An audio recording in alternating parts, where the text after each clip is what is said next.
Good afternoon, and welcome again to Shelf Life. All this week, we are presenting the premiere of a new radio theater series developed and produced by the Roger Hendrick Simons Studio, currently celebrating its 15th anniversary in New York City, and Westfest Productions. For this series, we are featuring some of our most talented new writers.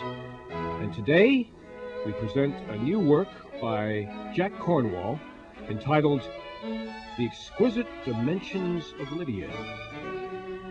Recently developed and produced by the Simons Studio and Off Our Rockers Comedy Productions, this play was a recent award winner at the Samuel French One-Act Festival and is now part of the studio's and Off Our Rockers repertoire of plays currently being performed at Robert's Restaurant, Outdoor Garden Cafe Sunday Brunch Theater Series.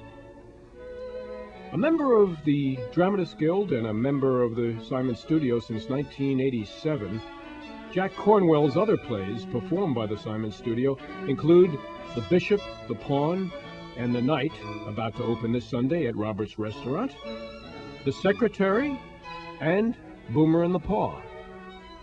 His screenplay, The Ballad of Billy Colhane, is currently being developed by Westfest Productions as a TV movie of the week. Our players today are Maya Helmold and Chet Carlin. And now, we present The Exquisite Dimensions of Lydia. Join us as we discover Dr. Jacobson in his Manhattan office awaiting his next patient.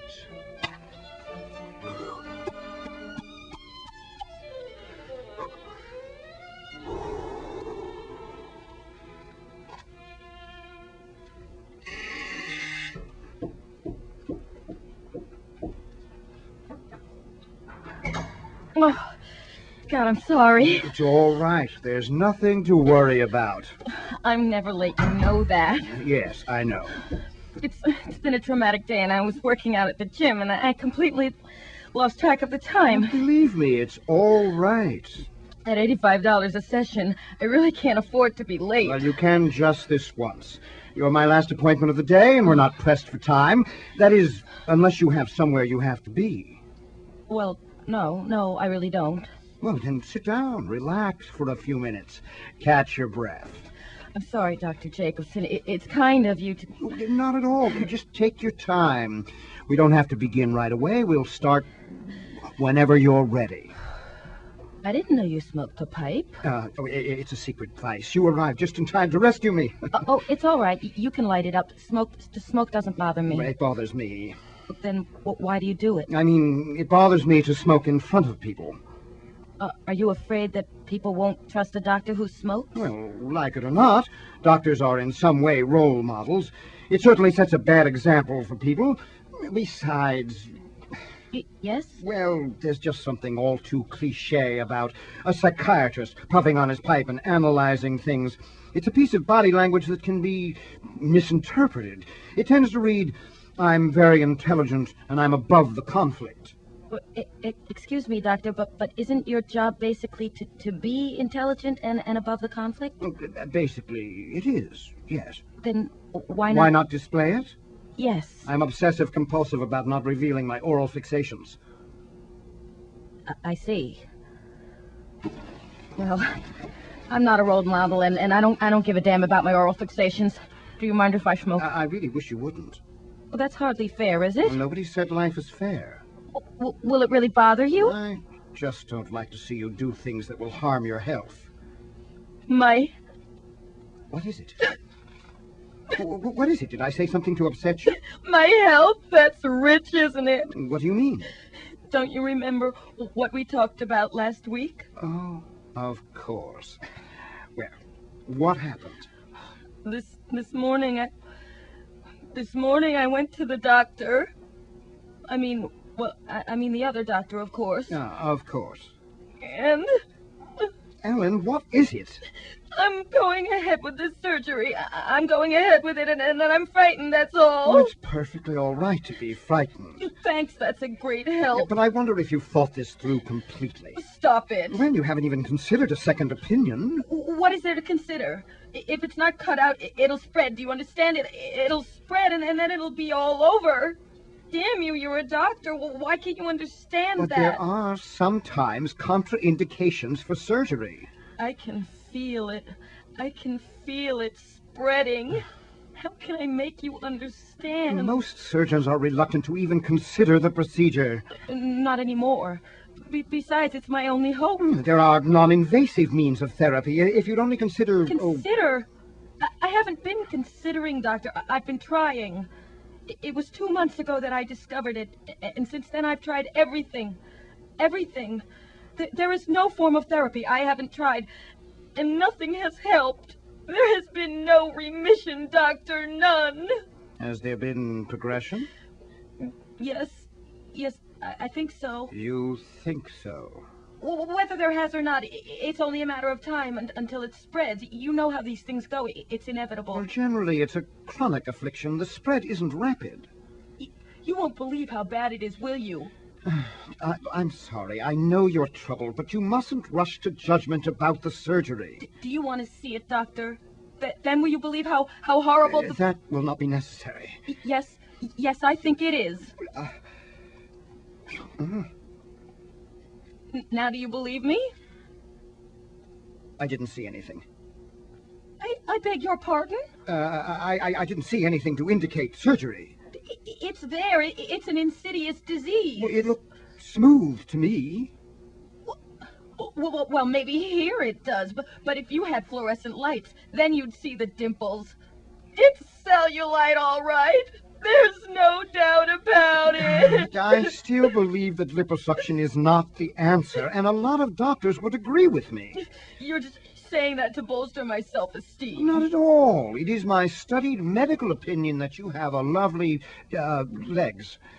Kinky for dimpled fat, are we? That's a hostile remark. Well, there's nothing like pockmarked saddlebags to make a woman hostile. Look, liposuction is risky. It will be painful.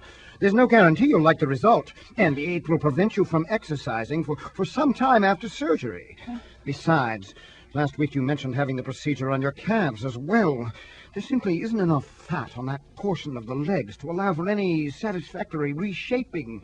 I think you should calm down and reconsider the whole thing. Now, that's far further than any psychiatrist should take you in making a choice. It's pathological, isn't it? You're concerned for your appearance? The real reason for it. And what do you mean? You said a minute ago that you thought I had lovely legs. Yes, I did. Then tell me this. Are my legs as lovely as Lydia's? I should have known that was coming. Yes, you should have. After 7 months of sessions together... 6.5 months. Excuse me, 6.5 months of sessions. With 2 sessions a week at $85 a session, and you're probably still going to tell me that this obsession with Lydia is not pathological. That's a very extreme word. It's an extreme thing to be. You're assuming it's dysfunctional. A broad range of human behavior falls within normal limits. Even sadomasochism? Well, let me make the diagnoses. Tell me this. You know Lydia. What do you think of her? Surely you don't expect me to answer that. You don't have to. You think she's bewitching and beautiful. Never mind that she's demanding, domineering, and has a soul of pure crap. You find her irresistible. Do I? Of course. No one can match the exquisite dimensions of Lydia. The pain of her beauty is unbearable. This obsession with Lydia has got to stop. No, it doesn't. Not if you're comfortable with it. I'm not, damn it. I can't even date men without... Without what? I never told you about Ted. Ah, well, tell me now. Oh, you can probably guess. Ted was too good to be true. He was straight. He was single. He wasn't a drug addict or a convicted felon. It was amazing. You find that amazing? He'd call me on the phone and there wouldn't be some stupid football game on in the background. Was he intimate with Lydia? What could I do? He had to meet her sooner or later. I had to invite him home at some point. And of course she seduced him. She always does. Mm-hmm. And what happened to Ted after that? He never called me again. He only wanted to see her. When you're as beautiful as Lydia, cruelty only encourages people. Some people. But not the normal ones. I didn't say that. I'm saying it. Evidently, you're not aware of the situation these days. The Teds of this world are few and far between. I'm a young, adult female. I would like a shot at an adult relationship with a male. I know that's a lot to ask for, but it's something I would like to have. Oh, that's fine, Ellen. Lydia is sick. And I'm sick to allow her to do what she does. I've got to kill her. What the hell you do? The hell I don't. And listen to me. No, I'm through listening to you. Calm down, Ellen, and listen. It seems to me you're making a huge mistake here, Ellen. You're assuming that Lydia cannot live without dominating your life. A truly rational approach would be to realize that you're two human beings who can coexist. That would be adult. That would be rational. To murder her would be devastating. To who? To everyone, damn it. You can't kill her. Even if she's perverse beyond belief? How dare you call her perverse? Is it perverse for people to want food or drink? She is a catalyst. She provides a symbiotic relationship. There is nothing perverse about people wanting fulfillment. You need to have her alive. You just can't kill someone, Ellen. You benefit by her. Oh, what does that mean? 2 sessions a week at $85 a session. You figure it out. I can't afford this anymore. It's another hostile remark. Hostile or not, I can't afford this. Especially if I go ahead with the surgery. You don't need it. Lydia's legs are perfect. You, of all people, should know that. $85 a session, Jesus. Goodbye, Doctor. Come back, Ellen. Please, come back. We'll work something out with the money. Just come back and sit down. Thank you. Now, let's get on with the session, shall we? What about the money? I told you we'd work something out. Something like what? Whatever's fair. Shall we say, $95 a session? Screw you. Ted pays more than that, and he's only a CPA. So what's fair? $150 a session, starting today. I'll have to think about it. Well, think fast. The session starts right now. That's almost double the price. She's worth it, isn't she? Yes, she's exquisite. So, will you pay the price? No, I don't see how I can. I don't see how you can't. Come here.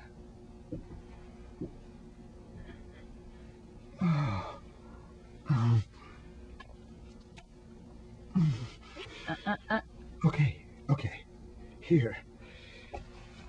And the rest, the 85 is in the top desk drawer like always. Are you frightened? How could I not be? It'll be worse this time. Why? Because this time you didn't just kiss me. This time you did more. You tricked me into taking off my pants and showing my legs. She'll be here any minute. You better get ready. Yes, I better get ready. And you... Oh, I love black leather. Those boots, they're exquisite. Yes, and those long black lace gloves. Don't forget the mask. Oh, yes. What's that? A whip. Oh, may I... Stand back.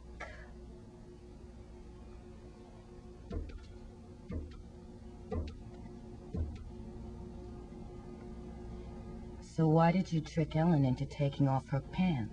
I was concerned about her. Damn you. It's true. I wanted to help her. You wanted to see her undressed. No. Yes. Confess. and Lydia will punish you. Oh, I'm sorry, Lydia. Please, punish me. How did you feel? How did you feel when that firm young flesh was so close to you? Oh, I don't know. Oh, Tell me. she smelled of sweat. Wait, she smelled of the gym. She smelled of young, beautiful, sweating humanity. She had no psyche. She was only flesh. She was your patient. Whip me. She trusted you. Whip me. Hands behind your back. Huh? Now. Oh, handcuffs. That feels good. You've never used those, darling. You always just tied me up with my belt. It's different this time. This time is for keeps. Oh, whip me, darling. Shut your goddamn mouth. Yes, Lydia. Is that the punishment you think you deserve for seducing your clients?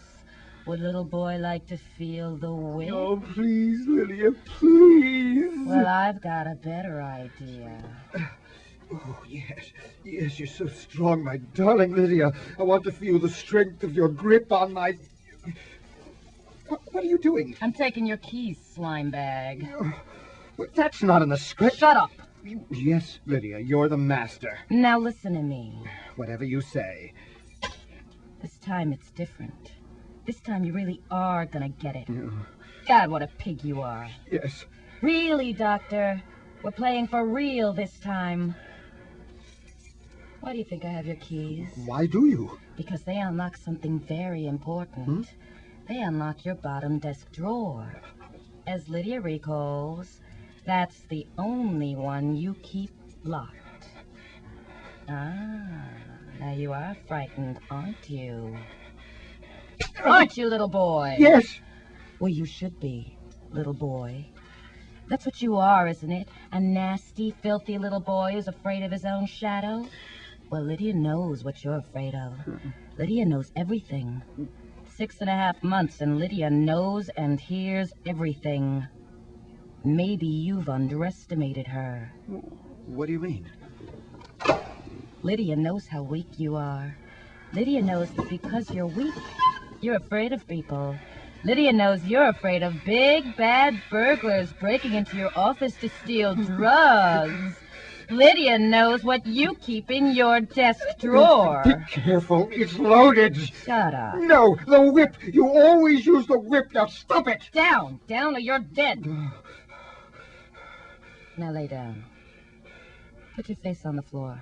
Do it. Well, this is cozy, isn't it? This time Lydia's playing for keeps. No belts or whips. Those are real police handcuffs, and this is a real gun. You don't have to get off on anyone else's sweat now.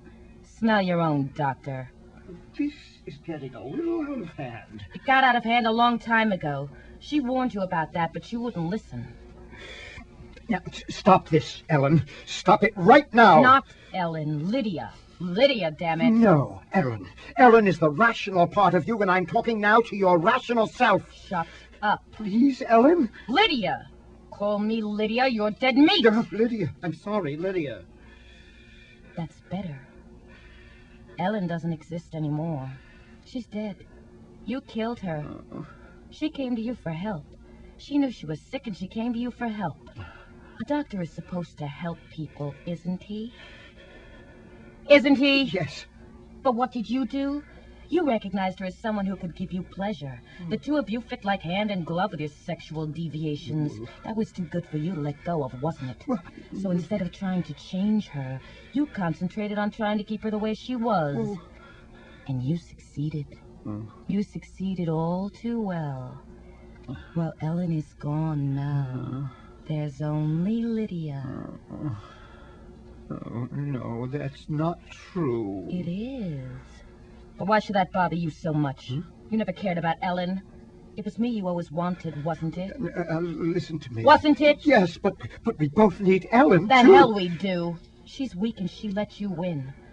I'm going to avenge that poor girl. You're really scaring She me. lost Ted to your perversion. Ellen, stop it. Lydia. Call me Lydia. All right. Listen, Lydia, this isn't rational. It's perverse. Perverse?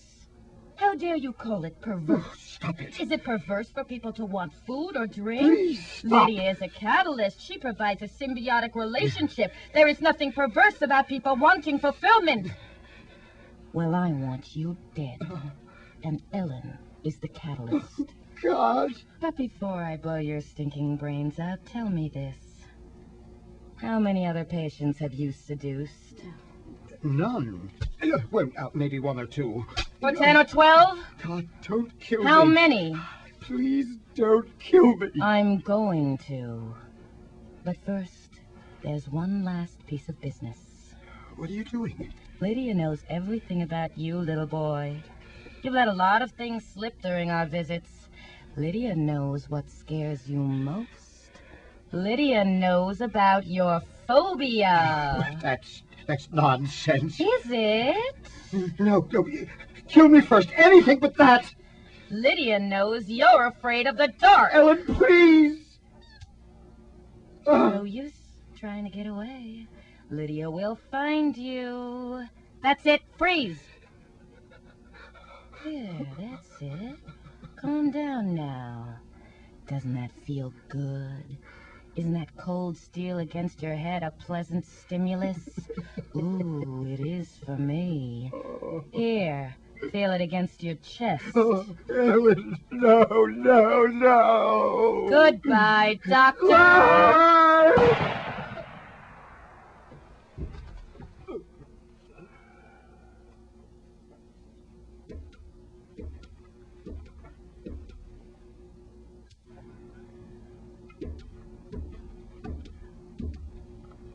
I'll take those handcuffs, Doctor.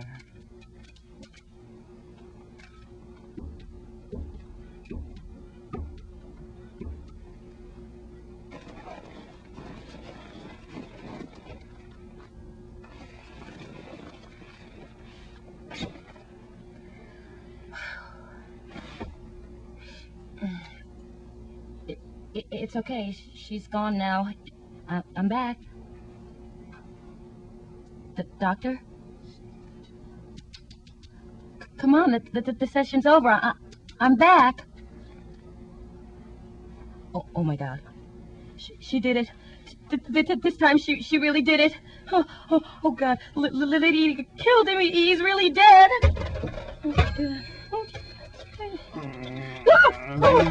You scared the hell out of me. I must have fainted. I thought you had a heart attack. Is she gone? Of course. Yeah, it's okay.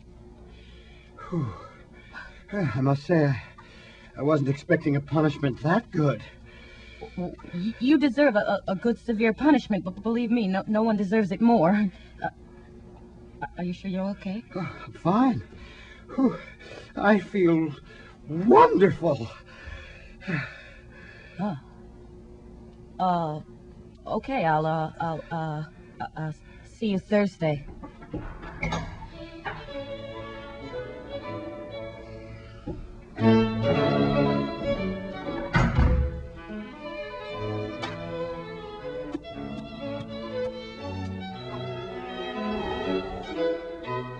Thursday. Oh, God. It's such a long time till Thursday.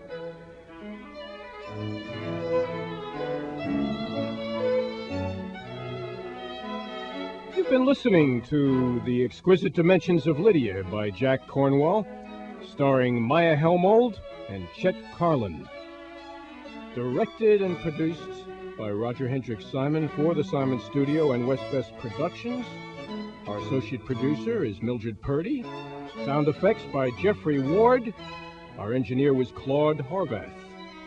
For further information about our upcoming season of plays, productions, and workshops for actors, directors, and playwrights, call us at the Simon Studio at 212-724-7554. We invite you to join us again in the future for more radio theater. And until that time, this is Roger Simon thanking all of you for listening. And until then, so long, everybody.